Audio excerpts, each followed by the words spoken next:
Back with another book review for the Higher Things Club. I was going through the Johnny Green archives up in my attic and I found this in a tote. The official High Times Pot Smoker's Handbook, featuring 420 things to do when you're stoned. Not 419, not 421, 420. It's a book by David Bienenstock and the editors of High Times magazine. David is hands down one of the most entertaining, brilliant people in the cannabis space. I was at the High Times Cannabis Cup in 2012 in Denver, and he was moderating a legalization panel. And if you're around in those days, you know that legalization panels at pretty much every event turned into a shit show at some point, with folks that actually had like a viable path towards achieving legalization always getting just hammered by a bunch of people that didn't really have any prayer of legalizing. But we'll leave that for another video. The purpose of this video is this pot smoker's book. So my dad gave me this. My felonious cannabis selling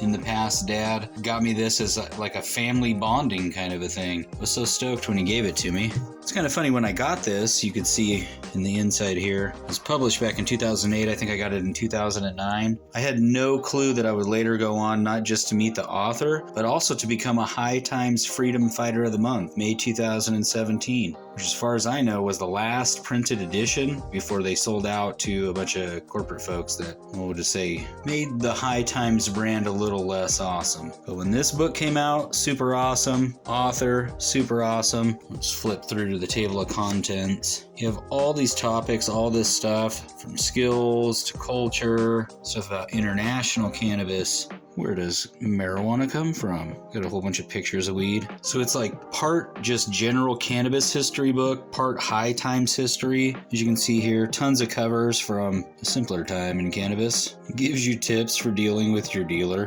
One thing that's super cool is it tells the story of Robert Platshorn, the Black Tuna Gang. You may remember this specific cover, as a matter of fact, in a previous video. We got it in the Johnny Green collection and it's autographed by the tuna himself. There's recipes in here, whimsical observations and jokes. There's just all kinds of stuff. If you're looking for a really cool present for yourself, for someone you know that you think that would be into this kind of a thing, you should be able to go there and get it, or you can Google it. I think it says here, yeah, on the inside cover, mine was $19.95, and in my opinion, worth every penny. If you want to know the history of cannabis, particularly cannabis culture, the official High Times Pot Smoker's Handbook, David Bienenstock. Follow him on social media if you don't already. You'll be glad that you did.